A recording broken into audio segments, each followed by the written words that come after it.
అంటాడు. పవన్ కళ్యాణ్ గారి మాటలు ఇటు తెలంగాణ సమాజానికి అదేవిధంగా అటు ఆంధ్రప్రదేశ్ సమాజానికి దూరం పెంచే విధంగా ఉండడం చాలా బాధాకరం.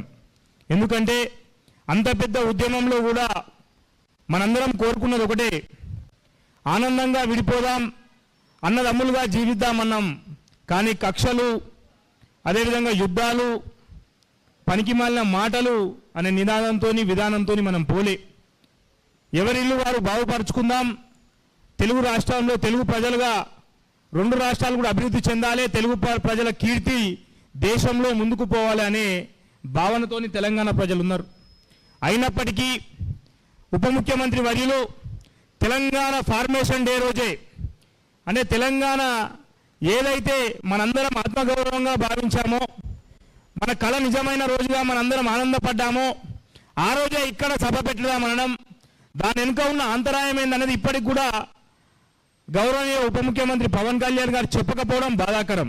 ఎందుకంటే వారి పార్టీ సభ్యులు ఏదో జెండాలు పట్టుకొని కార్యకర్తలు ఇష్టానుసారంగా మాట్లాడటమో, లేకపోతే తెలంగాణ సమాజంలో కొంతమంది వ్యక్తులపైన దుర్భాషలు ఆడమో అది పద్ధతి కాదు అని చెప్పి తెలియజేస్తున్నాం. ఎందుకంటే మీ అంతరాయం ఏమున్నది?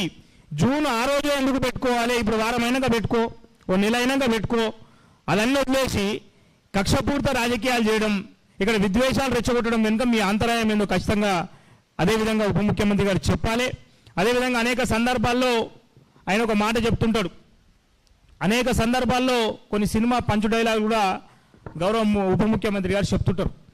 నేను సమస్యలు తగ్గించేలా ఉంటా, సమస్య పొరుగు చెయ్య. నేను సైలెన్స్గా ఉండొచ్చు కానీ అన్యాయం జరిగితే వైలెంట్గా మారుతా అంటాడు. ఓర్ని అన్నిసార్లు మోడీని కలిస్తుంది, రాష్ట్రం అగ్గికుండమైంది, సకల జనులు బంద్ చేస్తుంది, సీనన్న గారి నేతృత్వంలో 42% రిజర్వేషన్ల పెద్ద యుద్ధం చేస్తుంది. ప్రధాని నరేంద్ర మోడీ గారు మీ ఇంటికి వచ్చినప్పుడు గన్నిసార్లు హాల్లోని ఒక్కసారి మా తెలంగాణ ప్రజల యొక్క కుల సర్వే జరిగింది, 42% రిజర్వేషన్లు మనం ఇవ్వాలి, ఇక్కడ హామీ ఇచ్చారు, ఎందుకు నరేంద్ర మోడీ గారు అని అడిగే ఎందుకు లేదో పవన్ కళ్యాణ్ గారు సమాధానం చెప్పాలి.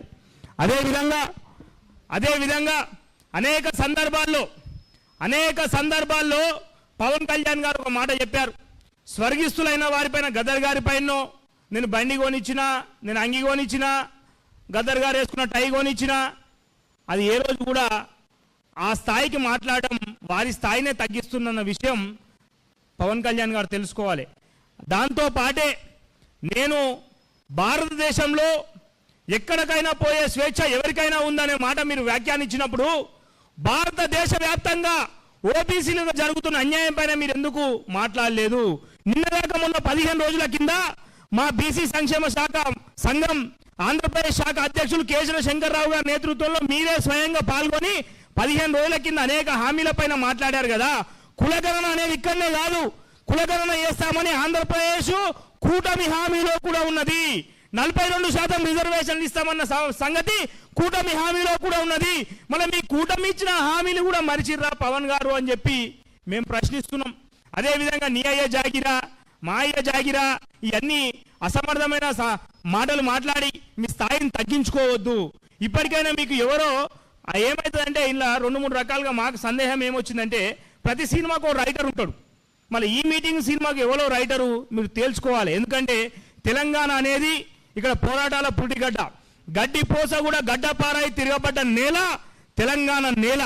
తెలంగాణ నేలలో ఆకలైన భరిస్తాం కానీ ఆత్మ గౌరవాన్ని కించపరిస్తే నైజామోని పైజాములో కొట్టిన ఘనత తెలంగాణ చరిత్రలో ఉన్నది. తెలంగాణ అంటే ఏదో ఆషామాషిగా వచ్చి మాట్లాడిపోయి 4 సినిమా డైలాగులు ఇచ్చి డామ్ డూమ్ అని చెప్పిపోతే ఊకునే పరిస్థితి తెలంగాణలో ఉండదు. ఖచ్చితంగా అవసరమైతే పవన్ కళ్యాణ్ గారు ఆంధ్రప్రదేశ్లో వెంబడే రాజీనామా చేసి అక్కడ ఎమ్మెల్యే పదవికి ఉప ముఖ్యమంత్రి పదవికి రాజీనామా చేసి దయచేసి మీరు తెలంగాణ రాజకీయం చేయండి, తెలంగాణలో పోటీ చేసి గెలవండి, మాకు అభ్యంతరం లేదు, మేము స్వాగతిస్తున్నాం. బీసీ సంఘాలుగా విద్యార్థి సంఘం జాతీయ అధ్యక్షునిగా విక్రమ్ గౌడ్గా నేను చెప్తున్నా, అయ్యా దయచేసి ఉప ముఖ్యమంత్రిగా రాజీనామా చేయి, ఎమ్మెల్యేకు రాజీనామా చేయి, ఖచ్చితంగా తెలంగాణలోనే రాజకీయం చేయి. నువ్వు అంటున్నావు కదా పదవుల మీద ఆశ లేదు, కుర్చీలంటే ఆశ లేదు, ఆశయం కోసం వచ్చిన నీ ఆశయం ఎటుపోయింది? నువ్వు ఆ రోజు ఎలక్షన్ హామీలో మాట్లాడిన ఆశయాలు ఎటుపోయినాయి? విద్య ఎవరికి చక్కగా అందుతుంది? అదేవిధంగా రైతులు ఏడ సుఖంగా ఉన్నారు? యువత ఉద్యోగాలు ఎక్కడున్నాయి? దేశవ్యాప్తంగా దేశాన్ని ఒకవైపు దోచుకుంటూ పోతుంటే కార్పొరేట్ వ్యవస్థ కబంధ రాష్ట్రాల్లో ఇక్కడ పేదలను బంధించి వారి యొక్క రక్త మాంసాలను దేశ ప్రభుత్వం అమ్ముతుంటే మీకు ఎందుకు చలనం లేదు? మీరు ఎందుకు మాట్లాడడం లేదు? మీరు ప్రజల వైపా పాలక పక్షాల వైపా అని చెప్పి పవన్ కళ్యాణ్ గారిని ప్రశ్నిస్తున్నాం. అదేవిధంగా రాష్ట్రంలో ఉన్న ప్రభుత్వాలు కూడా ఓబీసీ సమస్యలు, ఎందుకంటే మేము ఓబీసీల సమస్యలే ఎందుకు ఇంత క్లారిటీగా చెప్తున్నామంటే మా మీడియా సోదరుల సమక్షంలో దేశంలో ఓబీసీ సమస్యలు, ఎందుకంటే మెజారిటీ ప్రజలకు న్యాయం జరిగినప్పుడే, దేశంలో 70% ఉన్న మెజారిటీ ప్రజలకు న్యాయం జరిగినప్పుడే అఖండ భారత్, స్వర్ణ భారత్, అదేవిధంగా దేశ ప్రజలకు న్యాయం జరుగుతుంది. అది కాకుండా ఏదో మొన్న ఏదో కుల రాజకీయాలు చేస్తారు, అదేవిధంగా రంగు జెండాల రాజకీయాలు చేస్తారు. పాపం పవన్ కళ్యాణ్ గారు చేసేటి అన్నీ చేస్తారు. మళ్ళీ ఆయన అంటారు ఒక అర్ధగంటనేమో చెగువేరని వస్తాడు, ఇంకో అర్ధగంటనేమో వివేకానందుని వస్తాడు, ఇంకొక అర్ధగంటనేమో చైనా నస్తుంది, తర్వాత పాకిస్తాన్ నస్తుంది, తర్వాత బంగ్లాదేశ్ నస్తుంది, నీకు అమెరికా నస్తుంది. మేమేమంటున్నామంటే నువ్వు కట్టుబడి ఎందుకు ఉండట్లేదు? మీరు హామీలు ఇచ్చిన ఏదైతే కూటమి హామీలు ఉన్నాయో, నేను ఈ బషీర్బాగ్ ప్రెస్ ద్వారా మా ప్రింట్ అండ్ ఎలక్ట్రానిక్ మీడియా సోదరుల సాక్షిగా నేను అడుగుతున్న పవన్ కళ్యాణ్ గారిని, మీ కూటమి ఇచ్చిన హామీలను మీరు పట్టుకొని మీరు రేపు ఖచ్చితంగా అమరావతిలో చదివి ఇగో ఇవి నేను చేసినా ఇవి నేను చేయలే అని, ఎందుకంటే మీ ప్రభుత్వం వచ్చి గిన్ని రోజులు అవుతుంది కదా, మీరు ఎందుకు కాంప్రమైజ్ అవుతున్నారు? కూటమి ప్రభుత్వంలో మీరు ఏ విధంగా అయితే ఉండాలో మీ నైజాన్ని ఎందుకు సంపుకొని పదవి కోసం బతుకుతున్నారో పవన్ కళ్యాణ్ గారు సమాధానం ఖచ్చితంగా చెప్పాల్సిన అవసరం ఉన్నది. అదేవిధంగా రాష్ట్రంలో కూడా బీసీ విద్యార్థులకు స్కాలర్షిప్ ఇవ్వట్లేదు. అదేవిధంగా మా సంక్షేమ హాస్టళ్లు నిర్వీర్యం అయిపోయినాయి.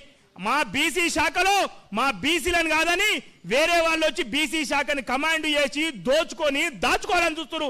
అలాంటి ఆఫీసర్లకు నడి రోడ్డులో చిప్పబట్టించే రోజులు ఖచ్చితంగా ముందే ఉన్నాయి. ఖచ్చితంగా ఇక్కడ నుంచి రాష్ట్ర ప్రభుత్వానికి, ముఖ్యమంత్రి గారికి కూడా చెప్తున్నాం, మన శాఖలో ఏం జరుగుతుందో తెలుసుకోండి.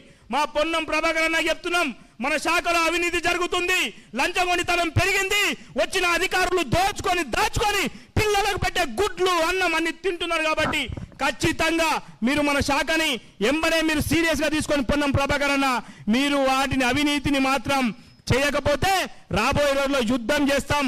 మా బీసీ సంక్షేమ శాఖలో జరిగే అవినీతిని ఎదురుకోకపోతే మాత్రం మేము పోరాటం చేసి వాళ్ళ భరతం పడతామని చెప్పి నాకు ఈ అవకాశం ఇచ్చిన పెద్దలందరికీ తెలియజేస్తూ సెలవు తీసుకున్నాను. ధన్యవాదాలు.